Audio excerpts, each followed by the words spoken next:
Il y a dans chaque vie un moment où tout vacille, un instant où les certitudes s'effondrent, où le cœur se serre et où le silence d'Allah semble peser plus que les cris du monde. Mais ce silence n'est pas un abandon. C'est une parole que l'âme n'entend qu'en se brisant. Allah dit, « En vérité, c'est dans le rappel d'Allah que les cœurs trouvent la quiétude. » Surat Ar-Ra'd, verset 28. Cette quiétude n'est pas donnée à celui qui fuit, ni à celui qui se plaint. Elle s'accorde à celui qui s'incline. Celui qui, au milieu de la tempête, baisse la tête et murmure « Hasbi Allah ». Allah me suffit. Les épreuves ne sont pas des murs qui bloquent ton chemin, mais des portes cachées. Elles ne viennent pas pour te punir, mais pour te purifier. Elles t'arrachent ce que tu croyais être ta force, pour te montrer que ta vraie force, c'est Allah. Lorsque tu perds quelque chose que tu aimais, ce n'est pas la fin. C'est Allah qui te réoriente vers lui. Lorsque tu es trahi, c'est ton cœur qu'il détache des créatures pour le rattacher au Créateur. Lorsque tu tombes, c'est ta fierté qu'il renverse pour que tu apprennes à marcher humblement. Chaque douleur cache un dessein. Chaque perte porte un message. Et si tu regardes attentivement, tu comprendras que rien, absolument rien, n'est venu contre toi. Tout est venu pour toi. Quiconque place sa confiance en Allah, il lui suffira. Surat At-Talaq, verset 3. Ce verset n'est pas une promesse légère. C'est un serment divin. Et pourtant, combien de cœurs doutent encore au moment même où ils prient? Ils disent « Je crois en Allah », mais leur peur parle plus fort que leur foi. Ils invoquent sa miséricorde, mais craignent encore la pauvreté, la maladie, la solitude. L'épreuve, c'est ce qui révèle ce contraste entre ce que ta langue dit et ce que ton cœur croit vraiment. C'est le miroir de ton authenticité spirituelle. Quand tout s'effondre autour de toi, que reste-t-il? Ton argent, tes relations, ton statut? Non, il ne reste que ton lien avec Allah, et c'est cela qu'il veut renforcer. Les anciens se disaient, Allah t'éprouve non pas pour voir ce que tu feras, mais pour te montrer ce que tu es. Ce que tu caches sous le vernis de la tranquillité, il le fait remonter à la surface. Tes colères, tes impatiences, tes doutes, tes peurs, non pour t'humilier, mais pour te purifier. Car nul ne se connaît vraiment tant qu'il n'a pas souffert. L'épreuve agit comme le feu sur le métal. Elle révèle la pureté du cœur et brûle les impuretés qui l'enchaînent. Tu crois que tu perds, mais en réalité tu es en train d'être façonné. Tu crois que tu es oublié, mais tu es observé. Tu crois que tu es seul, mais c'est Allah qui t'écoute. Les savants disaient, si Allah aime un serviteur, il l'éprouve. Ce n'est pas une malédiction, c'est une marque d'élection. Plus ton épreuve est lourde, plus ton rang est élevé, à condition que tu restes patient. Ibn Qayyim disait, la sagesse d'Allah dans l'épreuve est semblable à la pluie sur la terre. Elle tombe là où le cœur a besoin de renaître. Regarde autour de toi. Chaque prophète, chaque juste, chaque homme sincère a été éprouvé. Ayyub alayhi salam fut touché dans sa chair. Yusuf alayhi salam fut trahi et jeté au fond d'un puits. Moussa alayhi salam dut affronter le pharaon seul avec sa foi. Et le prophète Mohammed, le meilleur des hommes, fut rejeté, insulté, blessé, mais jamais brisé. Car celui qui s'appuie sur Allah ne tombe pas, même lorsqu'il s'agenouille. Le croyant traverse la vie comme un voyageur qui sait que chaque difficulté est une halte, pas une fin. Il ne cherche pas à comprendre pourquoi, mais à voir comment Allah l'élève à travers cela. Il n'attend pas la délivrance. Il apprend à vivre dans la patience. Quand tu ressens la solitude dans ta douleur, souviens-toi, c'est le moment exact où Allah t'appelle à l'écouter sans distraction. Quand les gens t'abandonnent, c'est pour que tu cesses d'attendre d'eux ce qu'ils ne peuvent donner, la paix intérieure. Quand tu es brisé, c'est que ton cœur devient enfin malléable, prêt à être sculpté par sa main. Et si tu savais ce que chaque épreuve prépare, tu remercierais Allah dans la peine autant que dans la joie. Car le croyant ne dit pas « Pourquoi moi ?» Il dit « Vers quoi veux-tu me guider, Seigneur ?» C'est là que tout change. Chaque larme versée dans la sincérité devient une prière silencieuse. Chaque douleur supportée avec foi devient un acte d'adoration. Et chaque perte que tu offres à Allah devient une graine de lumière pour ton âme. Ainsi, le feu de l'épreuve n'est pas là pour te détruire, mais pour révéler en toi ce que la facilité ne peut pas faire naître. La foi vraie, la foi nue, la foi qui n'a besoin d'aucune condition. Car au bout du compte, il ne restera qu'une seule certitude.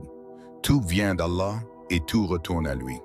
As-tu dompté ton ego ou est-ce que lui qui te domine? Tu dis « je crois ».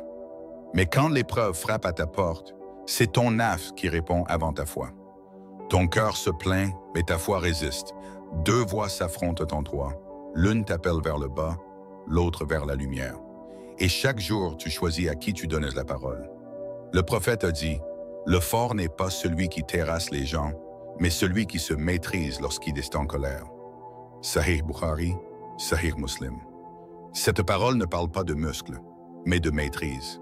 La vraie force, c'est celle qui ne se voit pas, celle du cœur qui se retient alors qu'il brûle, celle de la langue qui se tait alors qu'elle veut se venger. Chaque colère contenue est une victoire sur ton propre démon. Chaque silence face à l'injustice, un degré gagné auprès d'Allah. Mais qui ose se regarder dans le miroir de sa colère? Qui ose y voir ce qu'elle révèle? Une blessure d'orgueil, un amour de soi, un besoin de contrôle. La colère, souvent, n'est qu'une prière déformée, le cri d'une âme qui n'accepte pas la volonté d'Allah. Tu te dis, je veux la justice, mais souvent, tu veux simplement avoir raison. Al-Ghazali disait, l'homme ne vaincra jamais son ennemi tant qu'il n'aura pas vaincu son propre ego. Ton ego ne dort jamais. Il se cache dans ta piété, se glisse dans tes bonnes actions, se nourrit même de ton adoration. Quand tu pries pour être vu, c'est lui. Quand tu aides pour être remercié, c'est lui. Quand tu cherches à avoir le dernier mot, même dans le bien, c'est encore lui. Et pourtant, tu le nourris chaque jour sans le savoir. Tu le laisses s'habiller de vertu jusqu'à ce qu'il te fasse croire que tu agis pour Allah, alors que tu agis pour ton image. Voilà pourquoi Ibn Qayyim disait « Le plus grand djihad est celui que tu mènes contre ton âme, car c'est elle qui t'éloigne le plus d'Allah. » Tu peux vaincre 1000 ennemis autour de toi, mais si ton nafs triomphe de toi, tu restes esclave. L'homme libre n'est pas celui qui fait ce qu'il veut, mais celui qui ne veut que ce qu'Allah aime. Et ce combat-là ne finit jamais. Quand ton cœur s'emporte, écoute. Ce n'est pas la colère qu'il faut éteindre, mais la douleur qui la nourrit. Souvent, derrière la fureur, il y a une blessure que tu refuses de reconnaître. Le besoin d'être compris, le désir d'être honoré, la peur d'être faible. Mais le croyant ne cherche pas à prouver sa valeur. Il sait qu'Allah la connaît. Quand tu sens la colère monter, dis-toi, ceci est une épreuve, non une invitation à détruire. Le prophète conseillait, si l'un de vous se met en colère alors qu'il est debout, qu'il s'asseye, et s'il est assis, qu'il se couche. Car changer de position, c'est déjà dompter la bête. C'est reconnaître que la colère est un feu, et que l'eau de la foi peut seule l'éteindre. Ton nafs te pousse à réagir, à parler, à riposter, mais ton cœur sait que la dignité se trouve dans le calme. Le silence, parfois, pèse plus lourd qu'une riposte. Et celui qui pardonne, non par faiblesse, mais par lucidité, devient le maître de sa propre âme. Le prophète, lors de la conquête de la Mecque, aurait pu se venger. Il ne l'a pas fait. Il a pardonné à ceux qui l'avaient chassé, insulté, combattu. Ce jour-là, la victoire n'était pas sur les champs de bataille, mais à l'intérieur de lui-même. C'est cela, la grandeur. Éteindre la haine quand on a le pouvoir de la nourrir. Et toi, combien de fois nourris-tu ta rancune parce qu'elle te donne une illusion de force? Combien de fois préfères-tu la colère au pardon parce qu'elle te fait sentir vivant? Mais sache-le, la colère nourrit le feu du shaitan alors que la maîtrise ouvre les portes du sakina, la paix intérieure. Ibn Taymiyyah disait, le bonheur du serviteur réside dans la sincérité envers Allah et la sincérité ne peut coexister avec la colère de l'âme. Regarde ton cœur comme on regarde un champ. Chaque fois que tu laisses la colère s'y installer, elle brûle les graines de la foi. Chaque rancune que tu gardes est une ombre sur ta lumière. Et chaque fois que tu pardonnes, Allah te reconstruit intérieurement, pierre après pierre. La maîtrise de soi n'est pas un état, c'est un exercice quotidien, une vigilance, une lucidité spirituelle. Tu tombes, tu te relèves, tu t'emportes, puis tu demandes pardon. Et chaque fois que tu regagnes le contrôle, Allah te rapproche de lui. Le croyant n'est pas celui qui ne ressent plus la colère, mais celui qui la transforme en prière. Quand ton cœur bouillonne, tourne-toi vers la prière. Fais tes ablutions, même si tes mains tremblent. Car l'eau éteint le feu, comme la foi éteint la rage. Alors regarde-toi, Mistinde, non pas avec honte, mais avec vérité. Ose te demander, qui me gouverne vraiment? Ton ego ou ton Seigneur? Tes blessures ou ta sagesse? Ta fierté ou ton humilité? Ce miroir-là est rude, mais celui qui ose s'y regarder devient transparent devant Allah. Et plus ton âme s'épure, plus sa lumière y trouve place. Regarde les élus d'Allah. Leur histoire n'est pas celle du confort, ni de la gloire immédiate. Leur grandeur s'est forgée dans les tempêtes, non sous les couronnes. Ils ont connu la faim, la perte, la solitude, avant de connaître la lumière. C'est dans la douleur que leur foi s'est affirmée, et c'est dans l'attente qu'ils ont appris la sagesse. Ayoub, alayhi salam, un homme comblé par la grâce, riche de biens, de famille, de santé. Puis, en un souffle, tout lui fut retiré. Ses enfants moururent, ses biens furent dispersés, son corps devint une plaie vivante. Les gens s'éloignèrent de lui, incapables de supporter la vue de sa souffrance. Mais jamais ses lèvres ne maudirent son Seigneur, jamais son cœur ne douta. Quand la douleur traversa ses os, il dit seulement « Le mal m'a touché et tu es le plus miséricordieux des miséricordieux. » Sourate Al-Anbiya 83. Ce n'était pas une plainte, c'était un appel d'amour. Et quand Allah le guérit, il ne lui rendit pas seulement sa santé, il lui rendit sa proximité. L'épreuve n'avait pas détruit Ayoub, elle avait révélé sa pureté. Celui qui reste fidèle dans la perte, Allah le fait héritier de sa lumière. Puis regarde Youssouf, alayhi salam, l'enfant de la beauté et de l'innocence. Jeté dans un puits par la jalousie de ses frères, vendu comme esclave, tenté, accusé, emprisonné injustement. Chaque étape semblait l'éloigner de son destin, mais chaque épreuve l'en rapprochait. Dans la prison, il garda le sourire et invita les autres à la foi. Là où tout semblait s'effondrer, il planta les graines de la patience. Et Allah fit de cette patience un trône. Un jour, le geôlier s'agenouilla devant lui.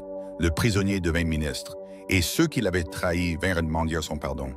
Mais Youssouf ne dit pas « Vous m'avez détruit ». Il dit « Aujourd'hui, point de reproche contre vous. Qu'Allah vous pardonne ». Sourate Youssouf 92. Voilà la noblesse des élus. Ils ne se vengent pas. Ils transforment la blessure en pardon et le chagrin en sagesse. Leur grandeur est silencieuse, enracinée dans la foi. Et que dire du prophète Mohammed, le bien-aimé d'Allah? Lui qui aurait pu vivre dans la facilité, Allah l'a choisi pour porter le poids du monde. Avant la victoire, il a connu la faim, la perte, l'exil. Son peuple l'a rejeté, les pierres ont frappé son corps, la douleur a frappé son cœur. Mais jamais il n'a cessé d'appeler à la paix. Il priait pour ceux qui le blessaient. Il pleurait non pour lui-même, mais pour ceux qui se perdaient loin d'Allah. À Taïf, lorsqu'on l'a chassé et qu'on l'a couvert de sang, il leva les mains vers le ciel et dit « Ô Allah, guide mon peuple, car ils ne savent pas. » Voilà la force des élus, pardonner quand ils pourraient maudire, répondre par la douceur quand tous les poussent à la haine.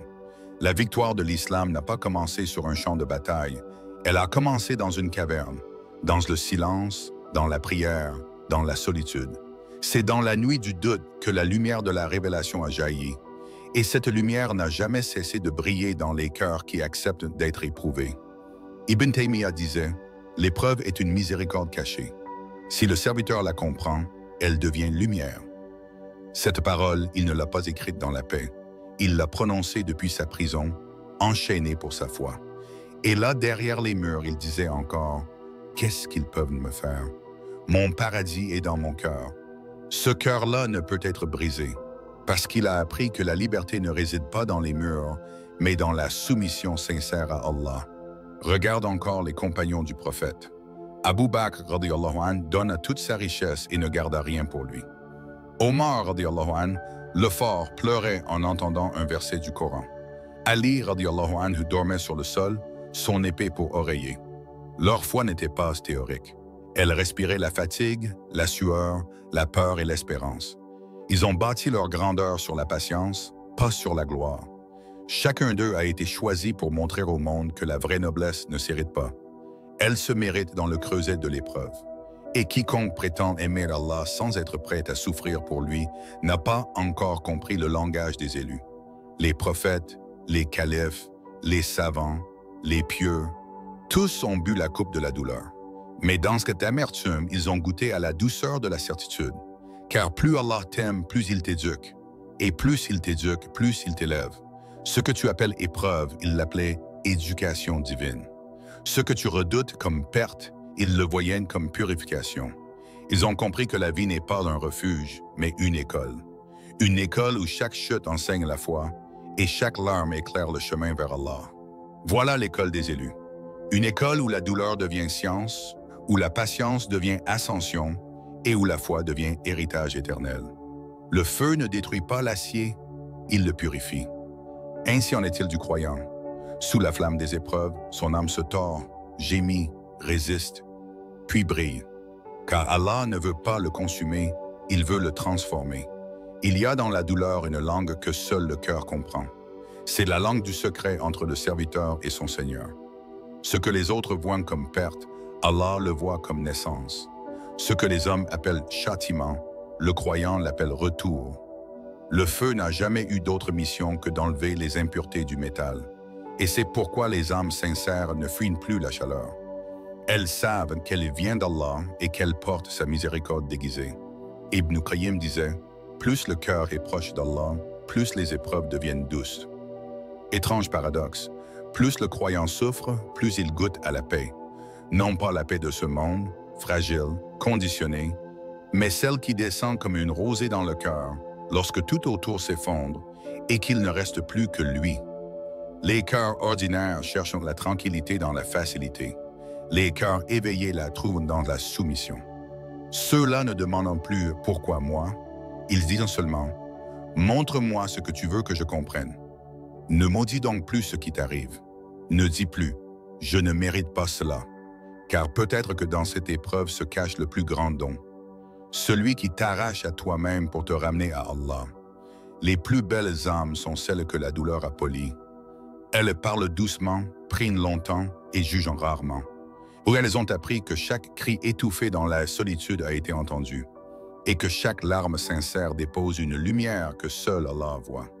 Le malheur n'est pas toujours un fardeau, c'est parfois une clé qui ouvre le coffre où dort ta vraie foi. Allah ne brise pas ton cœur pour le plaisir de te voir pleurer. Il le brise pour que la lumière y entre enfin. Et quand cette lumière pénètre, tout change. Tu regardes différemment la vie, tu comprends la valeur du silence, tu te reconnais la beauté du rien et tu cesses de courir après ce que le monde ne peut donner. Celui qui croit dans Allah et au jour dernier, qu'il dise du bien ou qu'il se taise. Sahih Bukhari. Les paroles deviennent alors des perles. Tu ne parles plus pour exister, mais pour rappeler. Tu ne débats plus pour convaincre, mais pour purifier, car tu sais que chaque mot sera pesé. Et tu entends au fond de toi la question qui traverse les siècles. Que restera-t-il de tes paroles au jour du jugement? C'est une question qui n'attend pas de réponse, mais un éveil. Car chaque mot est un témoin, chaque silence est une arme, et chaque souffle est compté. Le croyant marche entre deux abîmes, la crainte d'Allah et l'espérance en sa miséricorde. S'il tombe trop dans la peur, il oublie la douceur d'Allah. S'il s'enivre trop d'espérance, il oublie sa justice. Mais celui qui marche entre les deux avance droit, le cœur brûlant et apaisé à la fois. Regarde le feu. Il danse, il consume, il éclaire. Il semble détruire, mais il prépare.